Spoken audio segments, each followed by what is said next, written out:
Hey everyone, thanks for tuning in. If you're new here, consider subscribing. It really helps keep these stories coming. And while you're here, let me know in the comments where you're listening from. Now sit back, relax, and let's get into the story. I was in seat 8C of a 16-car N700S Shinkansen, green car, the quiet one, watching the rail world slide past at a speed that usually felt like grace. Out the window, late morning light washed rice fields into silver squares, and the glass reflected the headrest cloth with the JR Central logo stitched in pale blue. The car smelled faintly of disinfectant and upholstery. The climate control sighed. The wheels sang on continuously welded rail. The floor hummed as if the train itself were breathing. In that hum, conversation becomes a whisper. Phone alerts a small shock, and life seems to glide on a polished track. The first tone split the calm, a piercing, standardized trill that didn't belong to any one phone, but to all of them. It was the NHK emergency alert sound. Around me, hands to pockets, the quiet clicking of cases, a few nervous laughs from people assuming it was a drill, then more tones, and more, until the whole car rang like a cage of small bells, my own screen filled with kanji and a headline in English. Emergency alert, public safety, avoid crowds, stay in place, transmission risk in Tokyo metropolitan area. Beneath it, a link refused to load. Then a block of text scrolled. Public health agencies report fast onset neurological syndrome and extreme agitation in some cases. Avoid contact. A woman across the aisle, neatly dressed, hairpinned, asked in English if I could read the specific terms. I'm not fluent, but I've lived in Japan long enough to manage. It says to stay away from crowds and wait for instructions, I told her. She pressed her palms together. Another drill? She asked. I didn't answer. Behind us, a salesman in a navy suit with a lapel pin murmured something about panic buying. A student muttered, TikTok hoax, and a grandfather in a golf hat simply tightened his grip on a bento bag and stared at his screen as if willing it to change. The conductor, Shasho, walked through. A woman with a round face and a calm voice. Her name tag read Sato. Ladies and gentlemen, she said through the car speakers, we have received a public safety message. We are reducing speed temporarily to avoid station congestion ahead. Please remain seated. There is no reason to be alarmed. The edges of her words carried a tightness that contradicted the script. We reduced from 285 to something closer to 240. It's strange how you can feel the difference when you're used to the glide. The sound of air resistance changes, and the tunnels no longer boom like drums. For 10 minutes that felt like an hour, everyone sat in that heightened quiet, scrolling, whispering, deciding whether to worry.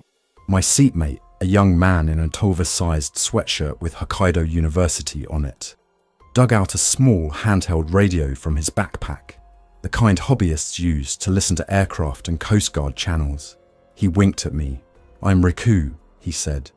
This gets JR company channels sometimes near stations. He smiled like it was a game. We flashed through Shin Yokohama, and the platform below was dotted with people staring upward, phones raised, as if we were the last safe thing to pass overhead. The alert tone sounded again, more specific this time.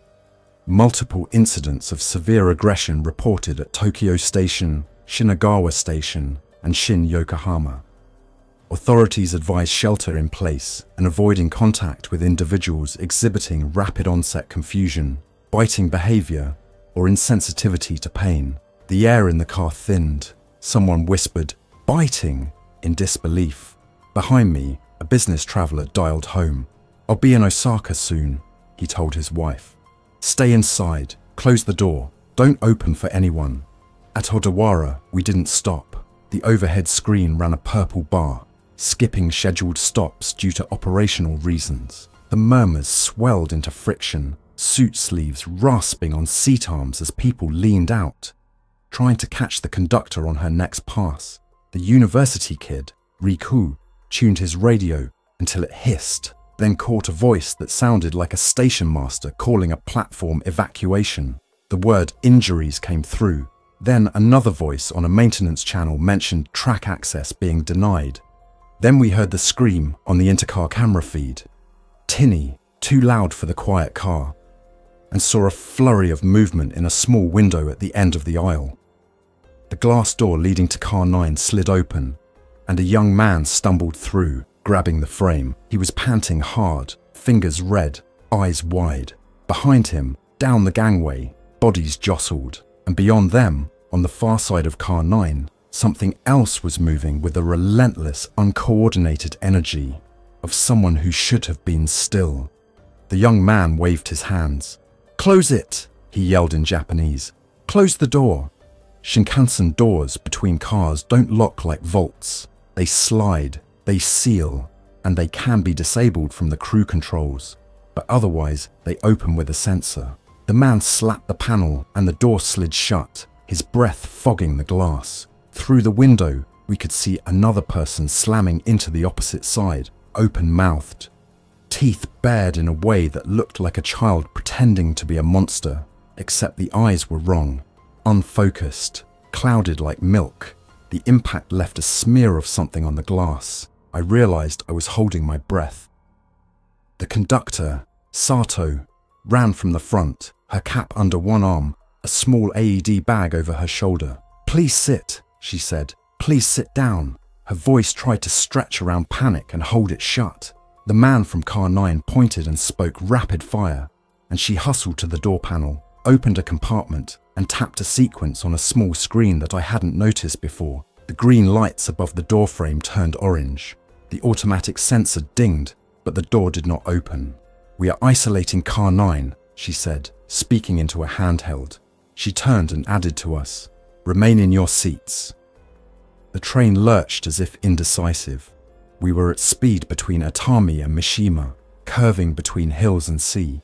Far ahead, the nose shifted to a straighter line. I tried to calculate timing. Even skipping stops, we still had Shizuoka, Hamamatsu, Nagoya, Gifu Hashima, Maibara, Kyoto before Shinosaka. It was hours. The calm calculation did nothing to quiet my chest. It is true and important that Shinkansen do not have a passenger-operated emergency brake. There are emergency call buttons that link to the crew, fire extinguishers, first aid kits, an AED, and ducted ventilation.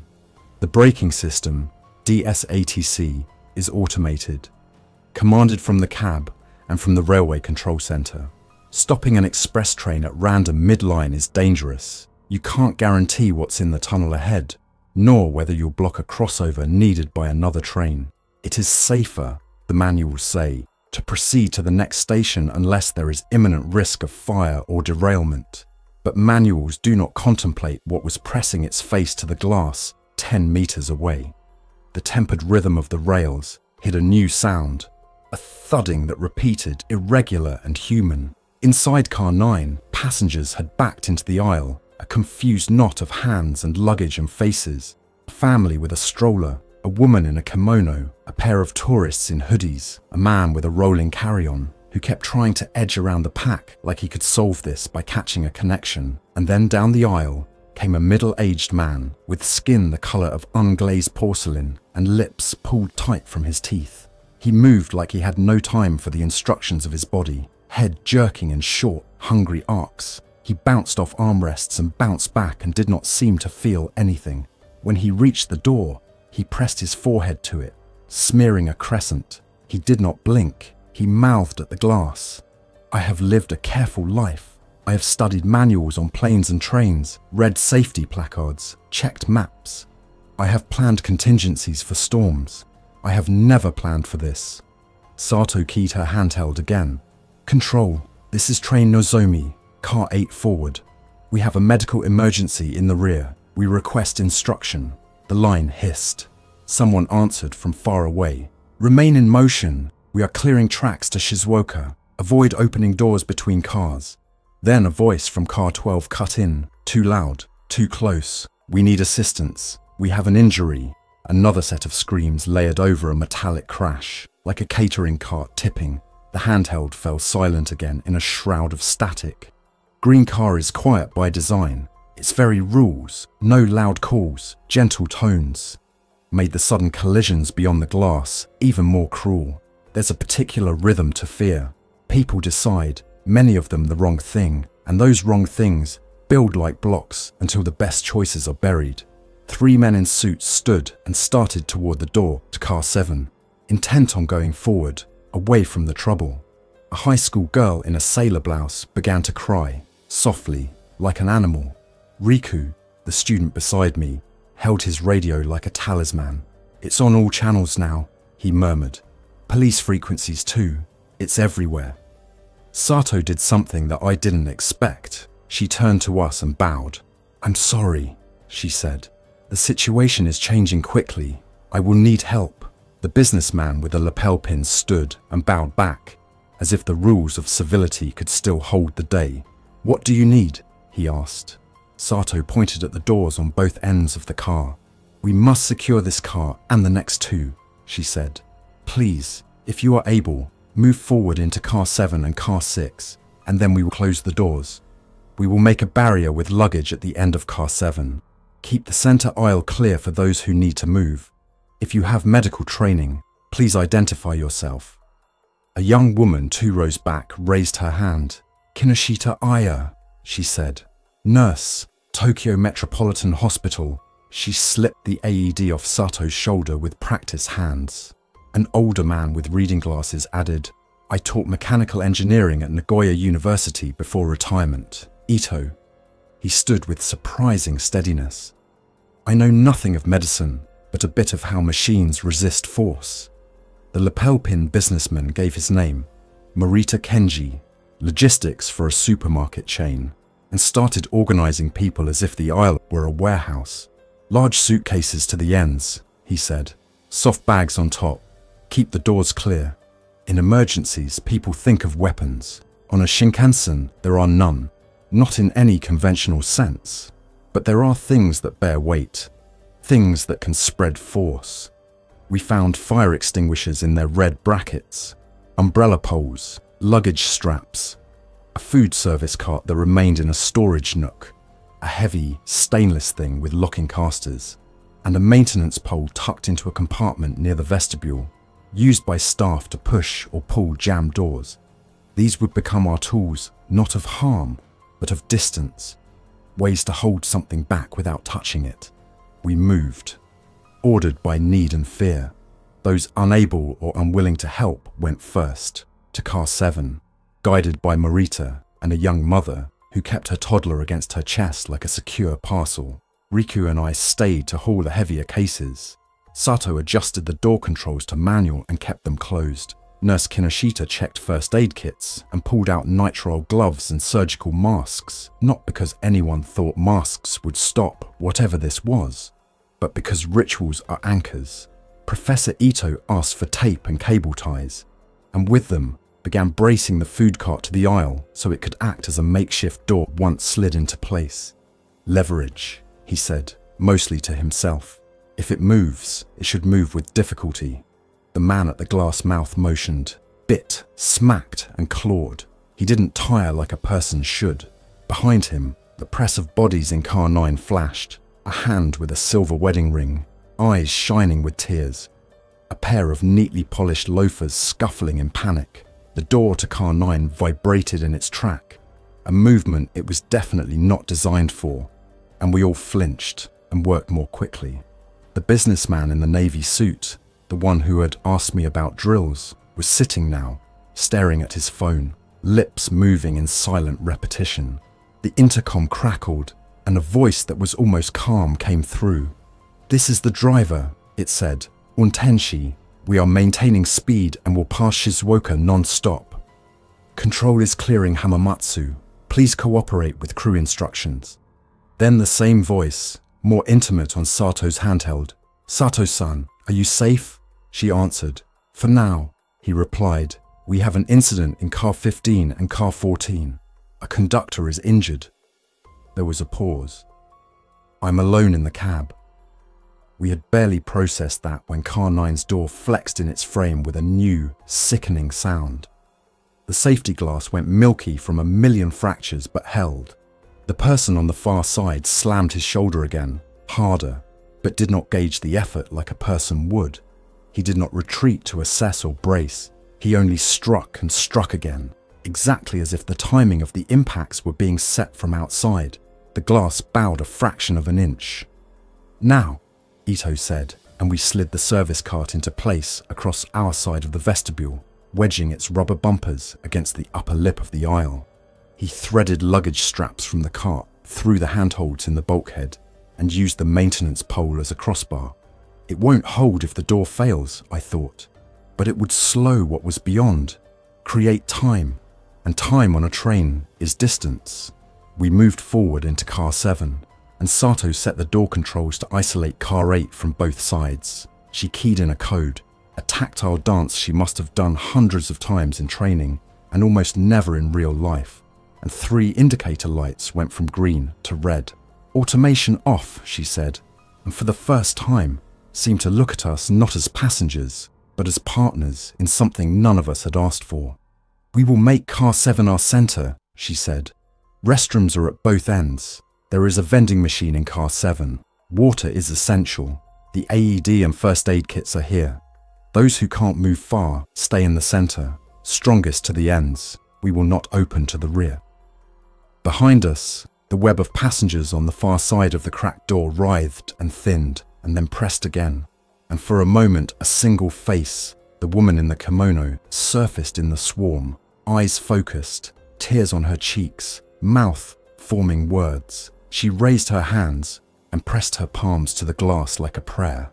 The person with the clouded eyes slammed into it from the side, and the pieces of the world shifted again. We took stock. In car 7 were 27 of us, a mix of ages, languages, professions. We made lists, because lists are a steady way to look into a bright wind.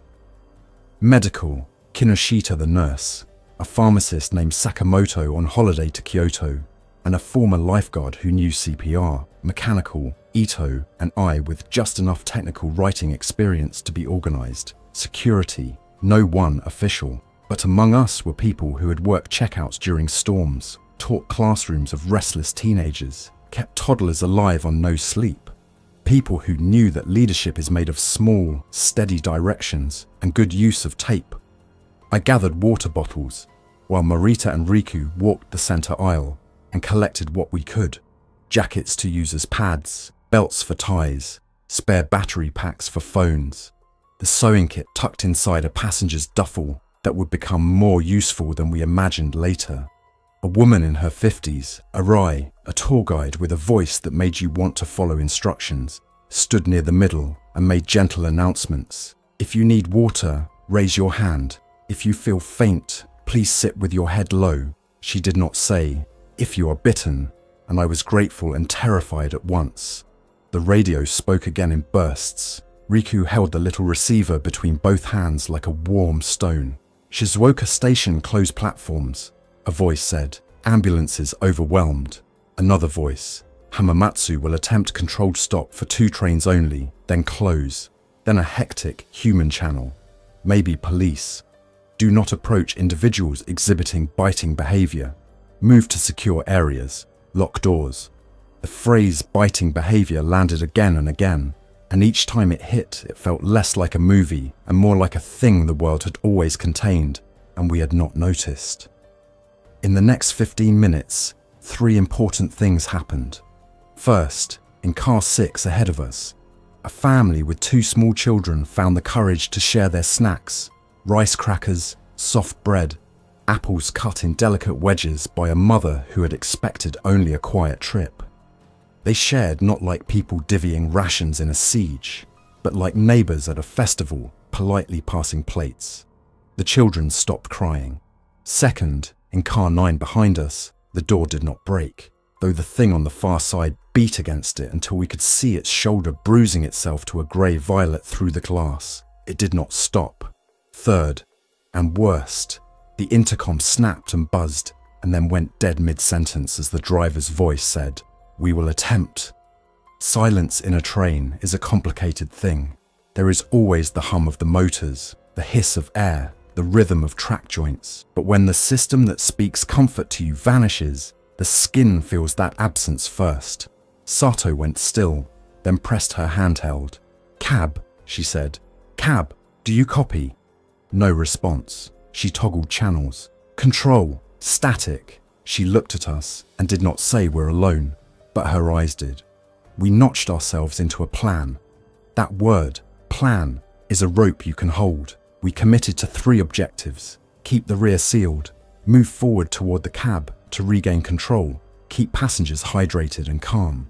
Within those, we wrote tasks on a torn page of someone's notebook. Tape braces on door frames, inventory first aid, find extinguishers. We numbered teams not to militarize us, but to reduce the negotiation overhead. Team 1, door at car 8/9. Team 2, door at car 6/7. Team 3, medical and messages. Arai, our tour guide, became announcements. The older professor became engineering. The nurse was triage. Morita, with his cool warehouse voice, became logistics. Riku became comms. We didn't decide who I was. I simply moved where there was space. Tried to be everywhere at once without getting in anyone's way. Fear can be useful when you ask it to hold a coil of tape and a list. Shinkansen. Cars have vestibule bulkheads with metal frames. We reinforced ours with luggage straps crisscrossed across the glass. Not because straps are stronger than laminated glass, but because they spread force and give the mind a shape to believe in. We placed 2 fire extinguishers on the floor by each door, pin clip for speed. We slid the food cart flush against the door to car 8 with the casters locked and a strap around its belly to anchor it to a grab rail. We took umbrella poles and wrapped their tips with cloth to use as safely as we could, for distance, not damage. Each small act made the car feel less like a thin box and more like a place we could own for an hour. We began to move forward in pairs, leapfrogging from car 7 to car 6, carrying the AED and the radio as if they were relics. Sato led the first movement with me and Riku. A man in car 6 told us the forward doors were still operating. Passengers there had heard that Nagoya was advising trains not to stop. Someone else said that when the intercom died, they had started to hear something else, a human voice from far ahead, outside. At speed, you shouldn't hear voices. In tunnels sometimes, you hear your own reflected back, but only if you shout. We hadn't been shouting. We reached the front end of car 6. Sato set the door to manual and eased it open a crack. A hand shot through, not grasping, but pushing, trying to ride the sensor to an open state. Sato slammed it shut, sucked in a breath, and mouthed "not yet." She adjusted the panel to disable the automatic function entirely and reopened the door under her control. On the other side, 2 men in car 5 sagged with relief and then, seeing our faces, took our urgency seriously. "We need the front," she told them.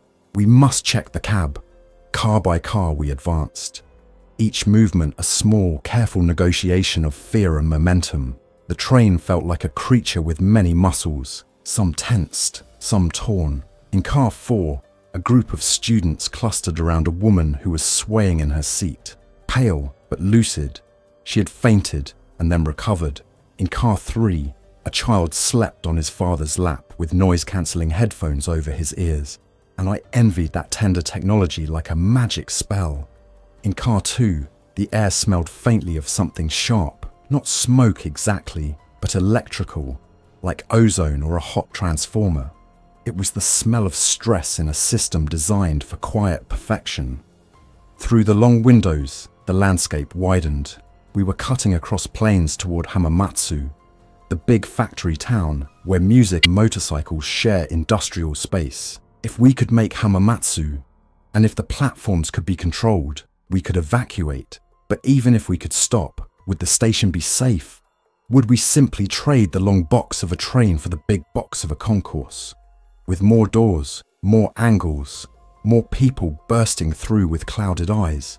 At the end of car 2, we met a man in a dark vest with a small, hushed authority. Assistant conductor Miyazaki. His sleeve was torn, and his forearm bandaged with a strip of blue fabric. He spoke low to Sato, and she stiffened. "What happened?" I asked. He answered plainly. "I was bitten by a passenger when I tried to guide him back to his seat. It bled. We cleaned it with sanitizer. I feel fine." He looked fine, sweaty, pale, but focused. He held a master key on a spiral cord. The word bitten rang like a gong. Kinoshita, the nurse, stepped forward. "How long ago?" she asked. 20 minutes, he said. She nodded, face composed to a calm that was stronger than any speech. "We will monitor you," she said. "Please sit with me in car 3, near the center aisle. If you feel dizzy, tell me. If you feel heat or confusion, tell me." He nodded, the smallest, bravest movement, and handed the master key to Sato. "You will need this," he said, "for the cab." The master key was a narrow thing with a distinctive triangular head, used for equipment boxes and some service panels. It would not open the driver's door. That required a different key and an authorization from control. But it would open the front service panel where the public address and door systems could be accessed manually. Sato looked at the key as if it were more than metal. We looked at each other, at the rail map, at the window, at the clock. We were still running fast, though not top speed.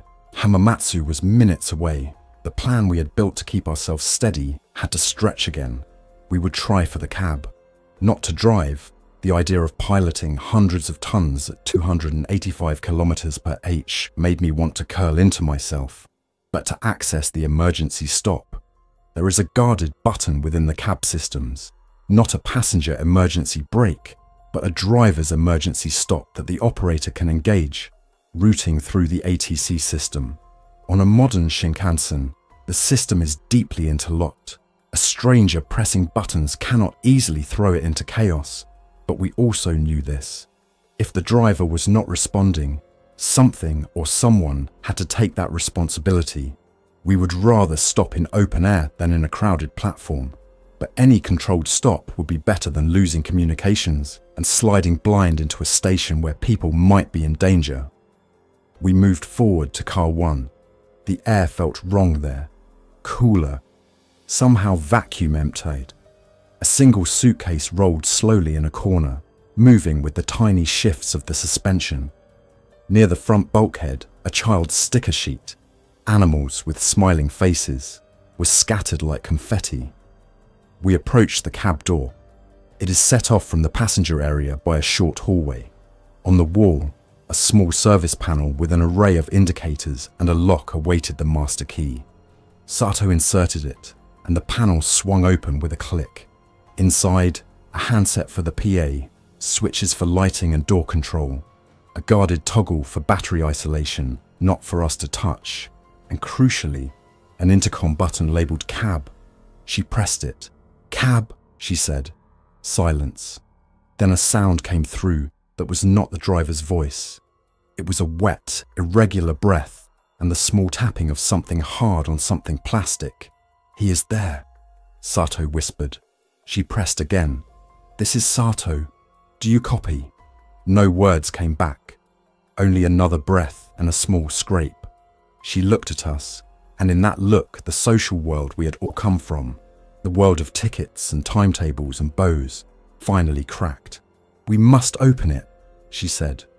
"The cab door is not without protection. It is a heavy panel with 2 locks and an electronic release. Without the driver's consent or a command from control, opening it requires 2 things at once. The mechanical latch engaged with a service key and a circuit that's energized only under certain fault conditions. We did not have the second, but Professor Ito was already looking at the service panel with an engineer's eye. He traced a cable from the intercom to a block of fuses labeled in both Japanese and English. "Cab door release circuit." "I do not suggest we play with this," he said softly. "But if the circuit is not receiving an expected signal, it might be waiting to be told that the train is stationary. If we can convince it, perhaps the door would accept a mechanical release." Sato stared at him, then at the instruments. She was a conductor, not a driver. The Inten-shi guarded the mysteries of this small cockpit, but the driver was silent. The train was running itself. The decision space narrowed. Before we could decide, the car's speakers flickered. A ghost of voice, not from the cab, but from the general system. "Attention," said a voice that sounded like control. Distant, fatigued, controlled. "All trains currently between Hamamatsu and Nagoya do not stop at Hamamatsu. Proceed to safe stopping point west of Toyohashi. Platforms are not secure. Repeat, do not stop at Hamamatsu." The relief of having a voice was almost pain. The content made the pain precision-edged. We could not count on a station. We had to take control of the train stopping where we could. We withdrew from the cab door to think. The narrow hall smelled faintly of heat. I stared at the animal stickers on the floor, at their rounded smiles, and tried to breathe in counts of 4 like a friend had taught me once. Back through car 1, passengers watched us as if we were the scenery.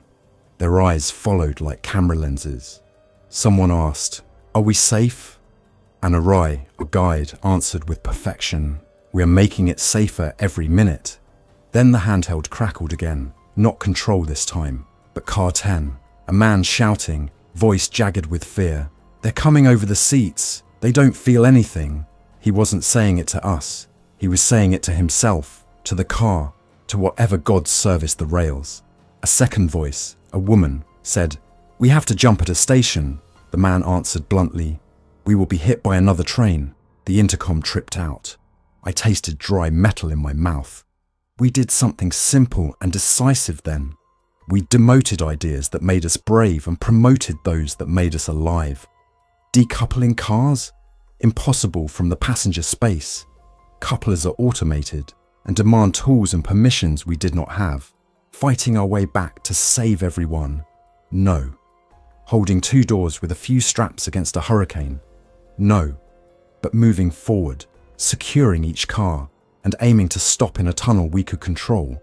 Dark, claustrophobic, and perhaps safer from platforms we couldn't predict. That began to look like one of the few workable choices. A tunnel was a choke point. We could control entries and exits. We could block one direction with the bulkhead doors and focus on one front. And most importantly, if the outside had turned dangerous, a tunnel's quiet might be preferable to a station's chaos. We returned to the service panel. Ito adjusted his glasses and pointed to the fuse block. "We will not bypass," he said. "We will simulate." He took a small insulated screwdriver from a pocket. I don't know why he carried it. Perhaps engineers always do. And, under Sato's instructions, lifted a fuse and reseated it, like a heartbeat reset. The panel lights changed, amber to green to amber again, and a small relay clicked behind the wall. Sato slid the mechanical key into the cab door latch and turned. It did not move. She closed her eyes, breathed, and tried again with a steadier force. Something yielded, and the door opened 3 centimeters before it caught on a safety chain. "Driver," she called softly into the thick quiet. The air from the cab was cooler, smelling like electronics and that clean, sharp scent of precision. In the narrow gap, I could see the driver's back, his cap slightly askew, his shoulders rounded. He wasn't slumped, he was upright, hands low as if resting, his head turned a degree, slow, like a compass needle trying to find north through interference. His face came into view, eyes milky, mouth barely open, teeth showing white in that small, unthinking way we had seen behind us. He moved not with the patience of his trade, but with a stuttering insistence, like static taking shape. Sato did not panic. Instead, she did 3 things in one smooth act learned through years of being trusted. She closed the door to the chain and locked it back, shutting the gap. She keyed the handheld. "Control, cab is compromised. Driver incapacitated," she stated, voice steady, and she looked at us and said, "We will stop the train." "Can we?" I asked. Ito nodded more to the idea of systems than to any of us. "Yes, the emergency brake in the cab is the correct path, but we cannot reach it. However, the door line can be used to signal the system in particular faults. If we create an intentional fault, a door that reports open while locked, the ATC may trigger a controlled deceleration. It will not be full emergency braking, but it will bleed speed and look for the nearest safe stopping location. He smiled apologetically, like a teacher admitting a lesson will be hard. It would also think we are foolish users. How? I asked. He pointed to the service panel's row of small status lights for each car's doors. We must open a door just enough that its sensor reports open, and then physically prevent it from opening further with our straps and cart. The system will try to close it. We will prevent it. The train will think it is unsafe to continue at speed. Which car? Sato asked. This one, Ito said instantly. We keep failure near the controls. We control failure. She nodded, and we moved to the front right door of car 1, the one that opens onto platforms. We set the door control to manual and signaled open. The door slid 2 centimeters and met the strap we had looped through its handhold and around a fixed bar, then stopped and beeped. On the panel, a light for car 1 door A went from green to red. The train hummed thought, and a gentle tone sounded from above us. Then it began to slow, not a lurch, but a persuasive reducing of speed that you could feel in your ribs, as if the world were leaning back with you. Passengers pressed their faces to windows. Out there, the landscape brightened and softened, turning to a blur that distinctified. Pylons stopped being chords and became individual lines. Rice paddies stopped being metallic and became green. I heard someone in car 4 say, "We're stopping," and someone else, at a station, Control's voice returned briefly, broken. "All trains west of Toyohashi prepare for," then static. We slowed through Toyohashi, not stopping. The platform there was a moving painting, people gesturing, a station staff member waving both arms in the classic X shape to say do not enter. A security shutter half down over a kiosk. The slowed train felt like a person trying to walk without being noticed. And then we entered a tunnel, one of the many just before Mikawa Anjo. A straight cylinder of concrete, lights regular and white. The sound changed from air to low thunder. The panel above us pinged. Speed restriction activated. We were now at the mercy of systems that were smarter than we were, but that we could talk to in this simple language. A door open, a train unwilling.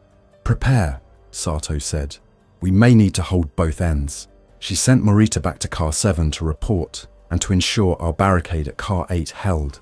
Nurse Kinoshita checked Miyazaki's bandage and eyes. He was sweaty, pale, but oriented. She gave him water and told him to breathe with her.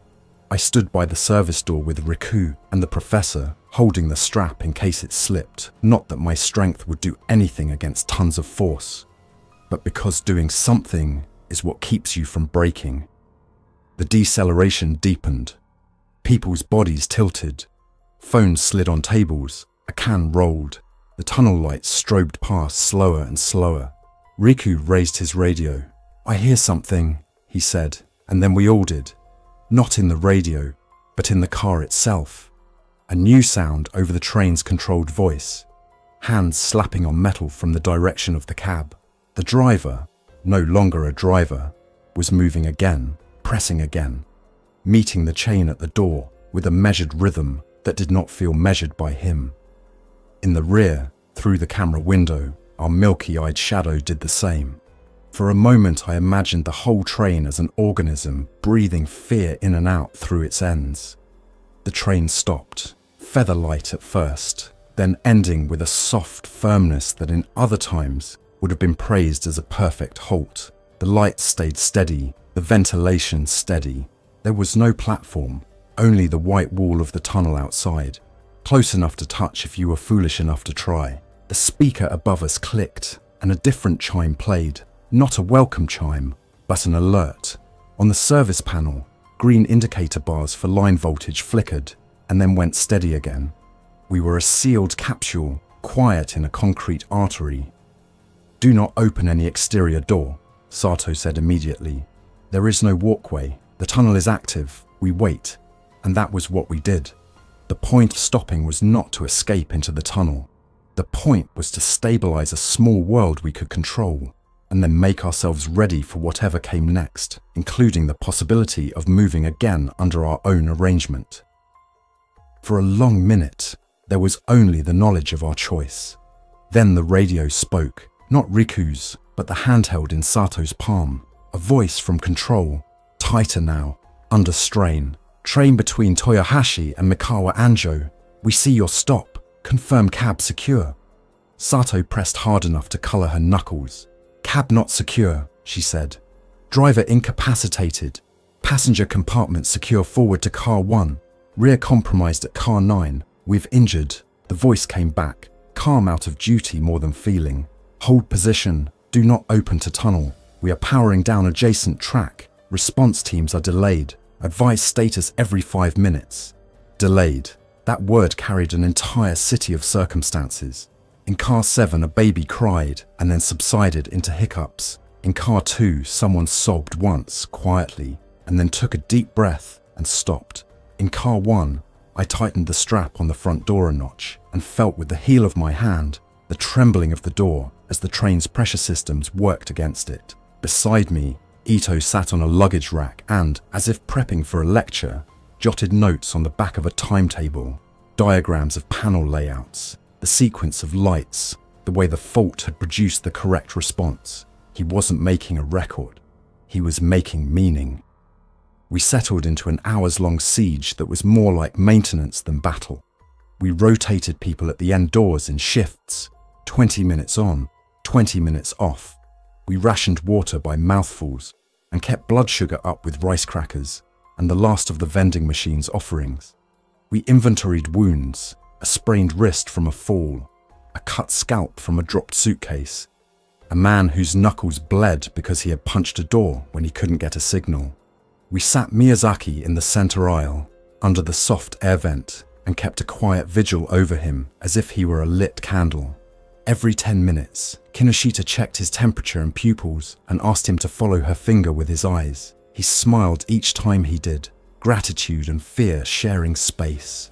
From behind, occasionally, the rear door thudded as something struck it with that same insensitive rhythm. Sometimes the thuds came in patterns, 2 and 3, like a mislearned heartbeat. On the camera feed, the crowd in car 9 had thinned. Some had fled forward, then back, then forward again. Some had fallen. There were still shapes moving, and among them the man with the milky eyes paced like an animal on the boundary of glass.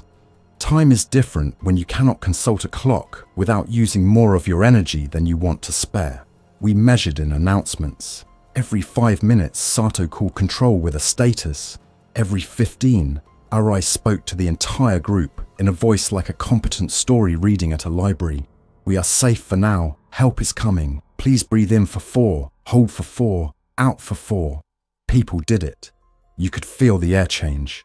We counted breaths as a way to occupy a brain that wanted to run. We did not open a door we did not need to open.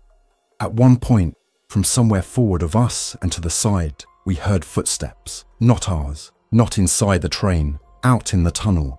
It is the most unnatural sound I have ever heard. A person walking along a narrow walkway. Only maintenance workers know.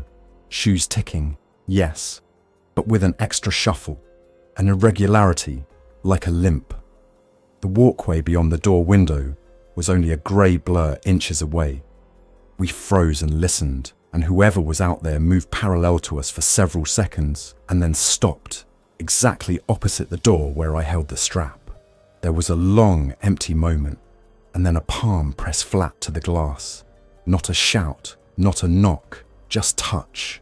The glass went cool under that spread hand. The silhouette on the far side leaned very slowly until a cheek touched too, and I pictured eyes white and blank. And then the hand slid down, squeaking. The footsteps moved on. We did not speak for a while after that. The train hummed to itself, resilient. At the 2-hour mark, control updated. We are establishing single line working past Nagoya. Rescue entry to your tunnel is not yet cleared. Remain sealed. In the same breath, they asked us to do something that made Sato hesitate. If safe, confirm forward path into cab area and disable controls to prevent unintended movement. We considered. The cab door remained chained from our side. The driver on the far side continued his slow, confused pressing against the restraints. We did not want to open it. We did not want to escalate. At the same time, preventing unintended movement was precisely our job now.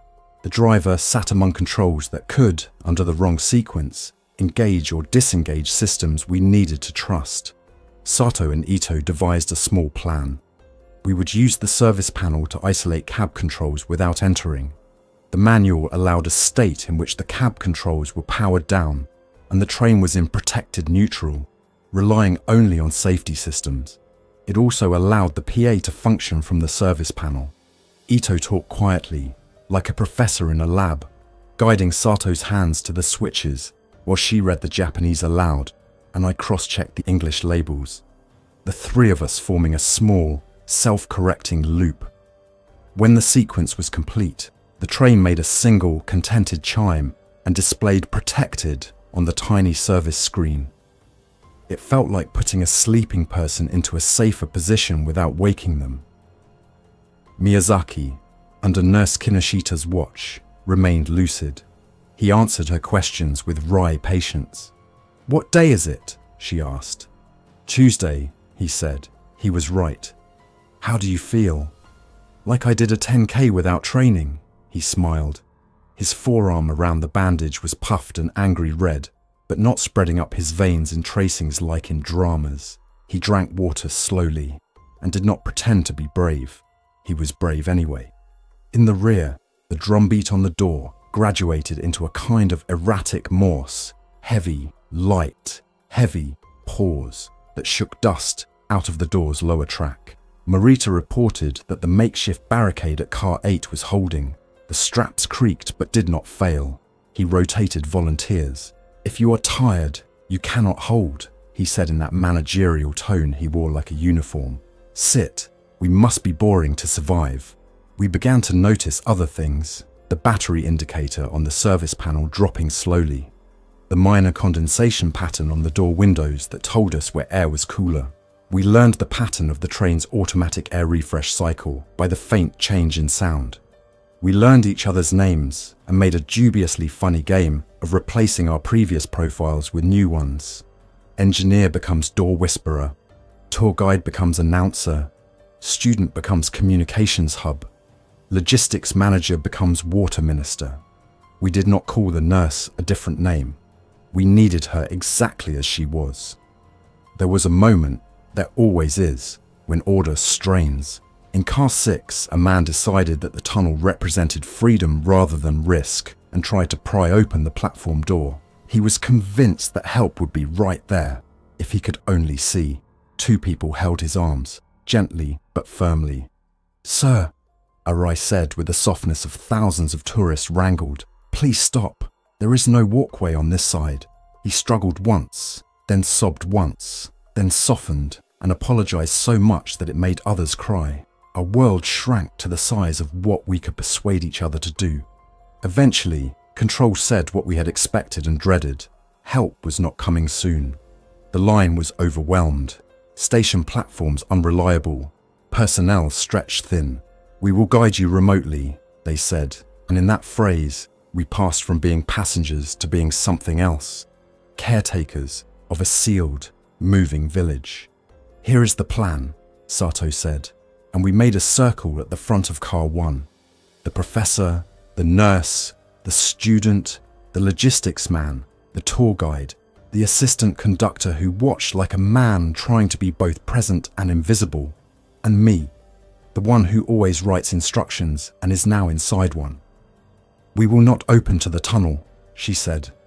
"We will hold where we are until Control can run a rescue train to our rear to couple and pull us to Nagoya. If the rear cannot be coupled because of the situation in car 9, we will wait for a forward crew to enter from another train and take the cab. Until then, water, calm, and watchfulness." It was a good plan, and it held until it did not. It failed when two events collided. First, in the rear, a door panel that had been battered for an hour finally gave up a small part of its dignity. The latch bent, not by cunning, but by repetition, and the door slid half an inch out of alignment. It did not open, but it began to whistle, a thin, high note caused by small air movement that set nerves on edge. Those holding the barricade tightened straps and wedged a rolling suitcase into a metal cradle with a quarter turn and a prayer. Second, in the front, The driver's restrained movements shifted into purpose. He pulled against the chain at the cab door, not with jerked, uncoordinated lunges, but with a steady, animal insistence. The chain creaked. The screw holding it to the wall bracket squealed as threads complained. We retightened everything. We rotated crews more quickly. We spoke more softly, not out of reverence but sheer need. We radioed control. Front pressure increasing, rear pressure increasing. They answered with the only useful words they had: halt. In the compressing hours, the story we were in shed its pretenses. We did not use science fiction words. We said sick and injured and confused and bite and pressing. We did not say the words that would make platforms hesitate or to carry our story later.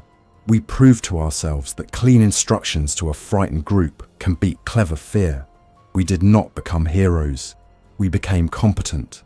Miyazaki, astonishingly, remained himself.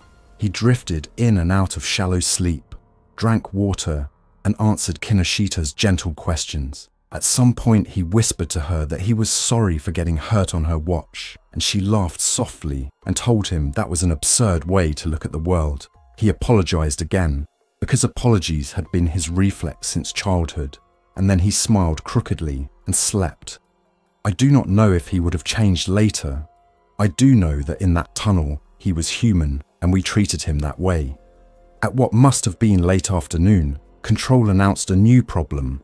Aftershocks from a distant earthquake were moving through the rail network, forcing more slow orders, more delays. Our rescue plan degraded from hours to unknown. We faced a decision that had been hovering since we stopped, remained sealed in the tunnel with our dwindling battery and the pressure at both ends, or risk moving. Moving meant one thing: opening the service door again and telling the system that we were safe. Then asking it to accept us back into the flow. It meant trusting that somewhere ahead, between Mikawa Anjo and Nagoya, there would be a stretch of track where a forward crew could reach us, or a crossover we could use to move toward a maintenance siding. Moving meant that the forces pressing at the cab door might have an opportunity we had denied them while stopped, and that we might meet another train or a station platform filled with the unknown. It meant trading one kind of risk for another. We did not decide by vote. We decided the way people do under strain. The person with responsibility speaks, and those with expertise offer borders around the choice so the responsibility does not break them. Sato said, "We will move." Ito said, "We will prepare the door to fail slowly." Kinoshita said, "We will move Miyazaki to the center and assign 2 people to him." Arai said, "I will explain to everyone what they need to do with their bodies, so they do not fall." Morita said, "I will pace water distribution for 2 more hours." Riku said, "I will monitor channels and call out anything from Nagoya." We released the fault that had told the train to stop. The door indicator went from red to green. The train thought for a long moment, checking brake pressures, line voltage, track authority, and then, as if waking from a polite nap, began to roll. The movement felt like an animal stretching. In the cab, the driver's chain ticked as he shifted his pulling, but the restraint held. The rear whistled and thudded. The tunnel lights strobed faster, then blurred. Concrete gave way to day to tunnel to day again. The world resumed. We did not cheer. We held our straps and our breaths and our temporary competencies. Through Mikawa Anjo, the platforms looked abandoned, and then suddenly not. Figures darted, someone waved a sign. A station employee stood on a yellow line like a lighthouse operator. We passed through. The speakers remained quiet, then buzzed, then quiet, like a throat clearing, and then deciding not to speak. In the middle of this thin movement toward an unknown better place, reality narrowed again to the size of a sound. The chain bolt at the cab door finally gave up 3 threads of its soul. The bolt head turned a fraction of a turn in its bracket, with a choked squeal that made every hair on my arm try to rise. Sato and I locked eyes. Ito pressed his palm to the door near the chain. As if pressure could persuade metal, the driver increased his pulling, not by cleverness, but by repetition. The chain stretched, not like in a movie, but by one crooked millimeter at a time that the eye could barely see and the ear could hear as little ticks. We needed a patch, not tape, not hope, a physical patch. Marita sprinted forward with a luggage strap, and we looped it through the chain and around a beefy grab pole. The strap had a ratchet. I cranked it. The chain pulled into a more favorable angle, distributing the force into the doorframe instead of the single bolt. The sounds changed, not gone, but less dire. Small engineering decisions mean everything when you cannot veto physics. We emerged into bright light again and saw ahead the low sprawl that precedes Nagoya. Warehouses, extra lines, more crossovers, short masts like punctuation marks. The speakers popped and Control's voice returned, close and far at once. "Train approaching Nagoya," they said. "Do not stop at platforms. Proceed to maintenance siding 2 kilometers west. Crew will board from the front. Hold cab as secured as possible. Repeat, do not stop at platforms." The words "crew will board from the front" tasted like water in a dry mouth. "There is a walkway at the siding," Control added. "Rescue personnel are en route." We held our edges. The train bent onto a sidetrack with a distant groan. We moved past silent platforms where a few people watched with faces that mirrored ours. Tired, raw, stunned. We slid past the main concourse, where shutters were down and signs flickered. We reached the siding, a place of gravel smells and small weeds, and the practical beauty of things built to be maintained. The train eased to a stop with the same precision as before. A human figure in a bright vest appeared at the far end of the walkway, then one behind them, then 3 more. They moved like a stitch across cloth, neat, sure, deliberate. We did not open our doors. We waited until the forward crew reached the cab and signaled through glass we had the right to still trust. They produced a door tool I had never seen, disengaged a safety we could not touch, and slid the chain bracket from the inside anchor with a motion like the last turn of a safe. The cab door opened into their control, not the driver's, and they entered with the kind of care you use when approaching a dog you love, who does not know you right now. They guided the driver, a human being the system had made into a symbol, into a restraint chair meant for injuries. He mouthed at the air and pressed, and then sat, more puzzled than furious, a person in the grip of a thing the body could not name. The maintenance crew signaled to us. We opened our forward door, mechanically, in order. We did not run. We moved past the cab with heads down and hands on the rail, guided by people in bright vests who said "step here" and "watch the gap," and "well done." When we reached the yard surface, we stood in organized groups, not because anyone had told us to, but because we had taught ourselves the choreography of staying alive together. A medical team met us. They did not shout. They moved like water under ice, quiet, controlled. They checked Miyazaki first. He smiled like a person whose job had gone strange, and he had done his best.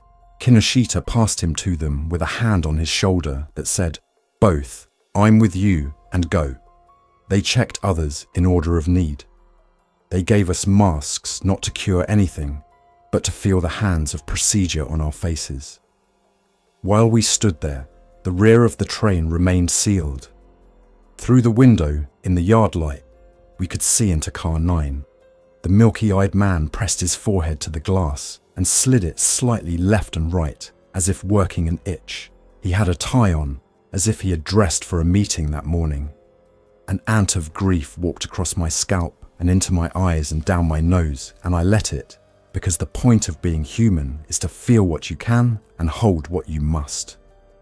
Control came down from the air and became people, a supervisor in a suit, with his tie just a bit askew, a woman with a clipboard whose pen never stopped, a young man whose job was to say "thank you for your help" to each person with a steadiness that nearly undid us.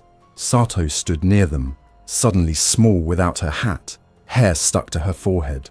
The supervisor bowed to her. "You saved many," he said. She shook her head and gestured toward us. "We all did," she replied.